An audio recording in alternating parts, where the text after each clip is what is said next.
5 personnages qui auraient dû être plus puissants. On verra, let's go. Plus de 25 ans et plus de 1050 chapitres que One Piece existe. 25 années au cours desquelles Luffy a montré qu'il... 25 années? Mais non, il y a Rob Lucci contre Luffy, mon ami, on est en 2007.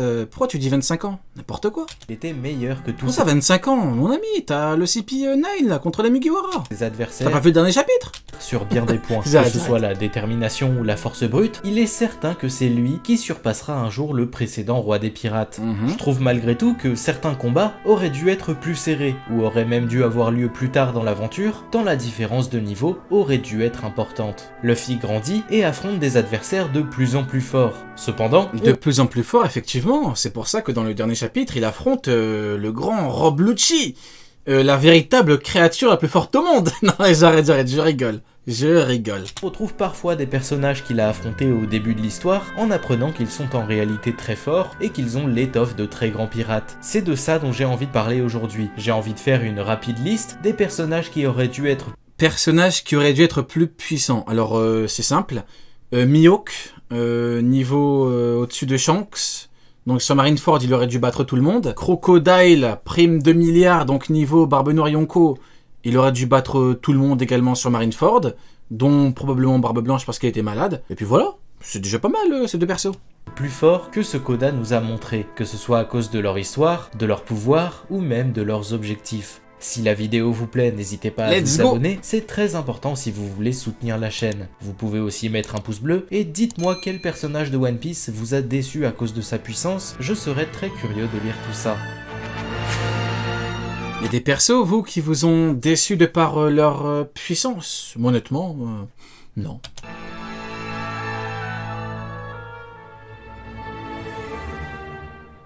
C'est exactement à Crocodile que je pensais lorsque j'ai écrit l'introduction de cette vidéo. En effet, Luffy l'affronte en entrant sur Grand Line pour libérer Alabasta de son emprise et rétablir la paix perdue entre le royaume et son peuple. À ce moment-là, Crocodile est un Logia et il semble presque impossible pour le futur roi des pirates de gagner son... Après Luffy, il a toujours combattu des mecs archi puissants pré-ellipse.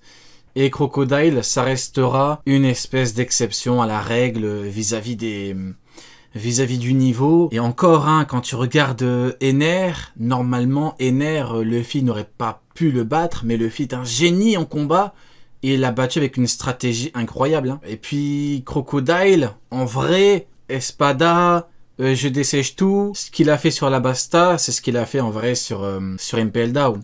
Maintenant, en termes de niveau pur, soit on se dit que Luffy a réussi à battre un mec qui est archi haut en termes de niveau, et pas parce que Luffy est incroyable et que Luffy arrive à battre des gens bien plus forts, soit on se dit que ça restera une exception Crocodile, qui a eu un boost en puissance après Impel Down. À vous de voir, il y a deux options. Vous choisissez celle que vous voulez. Combat. Il trouve malgré tout un moyen de retourner la situation à son avantage en utilisant de l'eau. Grâce à ça, le tyran d'Alabasta ne peut plus se changer en sable et Luffy peut alors le toucher. C'est ainsi qu'il remporte son premier combat qui lui a donné une première réelle difficulté. Le problème avec Crocodile, c'est son histoire. Plusieurs centaines de chapitres plus tard, en le retrouvant à la prison d'Impel Down et sur Marineford, on apprend qu'il a un très gros passif dans la piraterie, et qu'il a en réalité l'étoffe d'un véritable pirate du Nouveau Monde. Il a déjà eu des problèmes avec Ivankov notamment, qui fait aujourd'hui l'objet d'un... Après, pour moi, Crocodile, ça reste un Jinbei, ça reste un... Voilà. Après, le problème, c'est que t'as Doflamingo post-ellipse, mais Doflamingo, vu que c'est un boss dark, il lui fallait une résistance de ouf.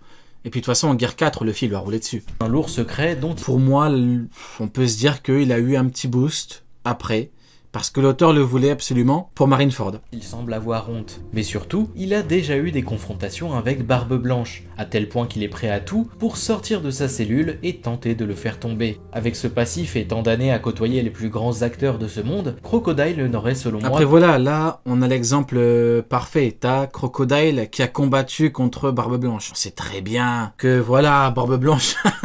Barbe Blanche l'a chié dessus, quoi. A dû se faire battre par un Luffy venant d'arriver dans Grand Line. Tout comme Roger Prime chez sur Garp. Hein, quoi? Qui a parlé? Certes, il a usé... Qui a parlé de quelqu'un qui a dû s'entraîner pour battre Don Shinjao? Des faiblesses de son fruit du démon, mais malgré tout, Crocodile est un antagoniste tellement charismatique et ancré dans le monde de One Piece qu'il aurait facilement pu être un ennemi digne de ce nom face à un Luffy post-ellipse. Ok. Sengoku? Sengoku aurait dû être... tiens. Comment ça, Sengoku?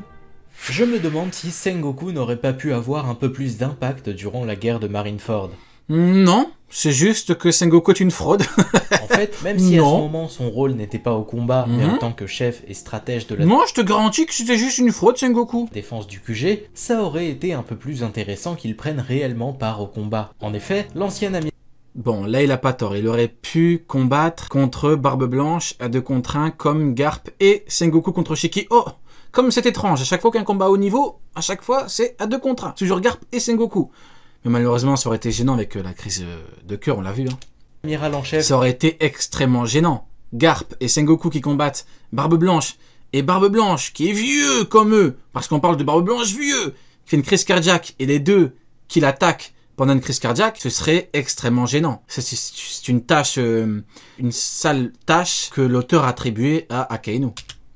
n'a commencé à se battre qu'après que Luffy n'ait atteint l'échafaud pour délivrer Ace, et encore il n'a pas fait grand chose. Il a tenté de l'arrêter avec son pouvoir, mais ce dernier a réussi à s'enfuir avec son frère, et il n'a même pas essayé. Non mais en fait, imaginez Barbe Blanche fait une crise de cœur pendant un combat contre Garp et Sengoku, et Garp lui met une grosse droite derrière la tête. Ce serait extrêmement gênant. Mais le nombre de gens qui auraient pété un câble, mais moi le premier. Alors que Akainu qui met un coup à Barbe Blanche pendant qu'il fait une crise... Tu sais qu'Akainu c'est une merde. Akainu est factuellement une merde. Donc on s'en fout qu'il fait ça. C'est une merde ce mec. On s'en fout. De les rattraper derrière. On l'a ensuite rapidement Tout est factuel ici. vu se battre contre Barbe Noire, mais globalement c'est le seul véritable impact en dehors de ses ordres qu'il a eu pendant la guerre de Marineford. Si c'est compréhensible pour Garp, qui n'avait pas réellement envie d'intervenir au vu des enjeux et des différents protagonistes, c'est tout de même très décevant du côté de l'amiral en chef, qui a un très grand palmarès dans la marine et est connu Un très grand palmarès dans la marine, Sengoku? entre autres pour sa Ah oui, avec Garp. puissance. On peut par exemple penser au combat qu'il a mené avec D'ailleurs, si j'étais joueur, j'aurais dit que Sengoku, le grand amiral en chef, a attaqué par surprise l'équipage de Barbe Noire, et même Burgess n'a pas été mis KO. Même Doku n'a pas été mis KO. Mais bon, après ça, c'est si j'étais joueur. Je ne suis pas joueur, ne vous inquiétez pas. qu'il a Je eu pourrais, mais je ne le ferai pas. pendant la guerre de Marineford. Si c'est compréhensible pour Garp, qui n'avait pas réellement envie d'intervenir Quelle fraude, Sengoku, mais va te cacher. au vu des enjeux et des différents protagonistes, c'est tout de même très décevant du côté de l'amiral en Mais chef. vous voyez pourquoi Sengoku n'a pas réussi à mettre KO Burgess, même par surprise. Parce que lui ne peut pas geler par surprise. Comme Sugar, qui te change en jouet. Comme Hancock, qui te change en pierre. Vu que c'est une attaque physique, bah il est nul. Vous voyez? La différence c'est que Aokiji, vu qu'il peut te geler, l'a gelé Jose. Mais s'il ne pouvait pas le geler, il aurait envoyé quoi? Des pics de glace. Mais Jose, il se retourne et dit, ça m'a à peine chatouillé, tu fais quoi, Mr. Freeze? Voilà pourquoi à chaque fois c'est du cas par cas. Nous on parle pas en termes de fruits, nous on parle en termes de niveau. Voilà pourquoi c'est différent. Sengoku c'est une merde. Je rigole.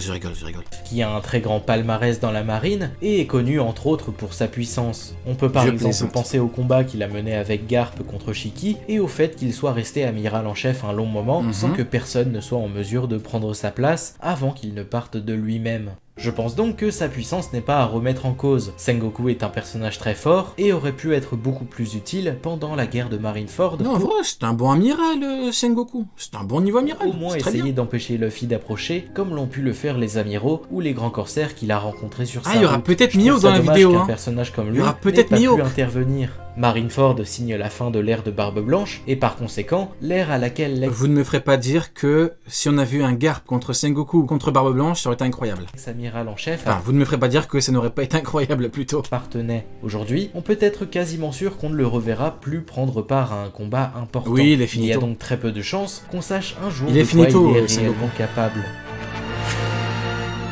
Mihawk Smoker. Smoker est peut-être l'une de mes plus grandes déceptions depuis le Ah ouais Nouveau Monde. En effet, il suit Luffy depuis l'arc Lockdown, où il est montré C'est un bon tricheur lui, hein. Franchement, quelle audace! Quelle audace! C'est un Logia, il combat avec une arme en granit marin. Quelle audace! C'est une dinguerie. C'est comme si un écureuil combattait avec un piège à écureuil.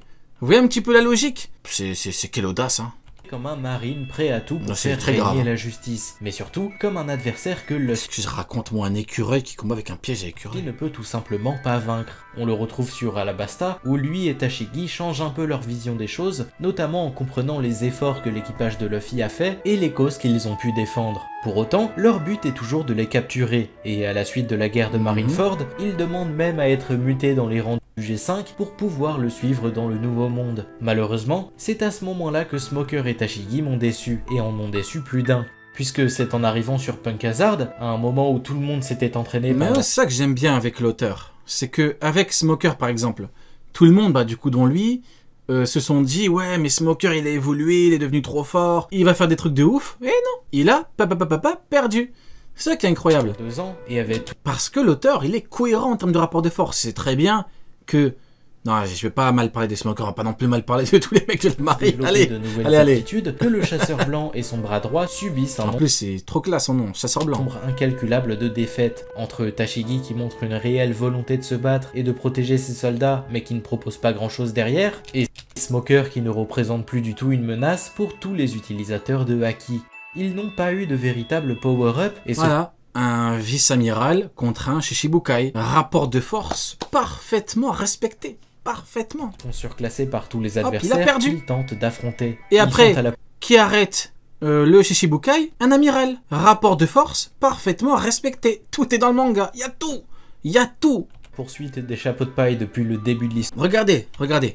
Tous les adversaires. Pourquoi Mihawk n'a pas fait ça à Crocodile? Pourquoi Regardez, Doflamingo, il a fumé rapidement, il a dit, tu me prends pour un con, quoi. Il a dit, mais je suis qui, moi? Je suis qui pour que tu me parles comme ça, pour que tu agisses comme ça, en ma présence? Mais non, Mihawk, il est là, Crocodile lui a dit, tu bouges pas, petite merde.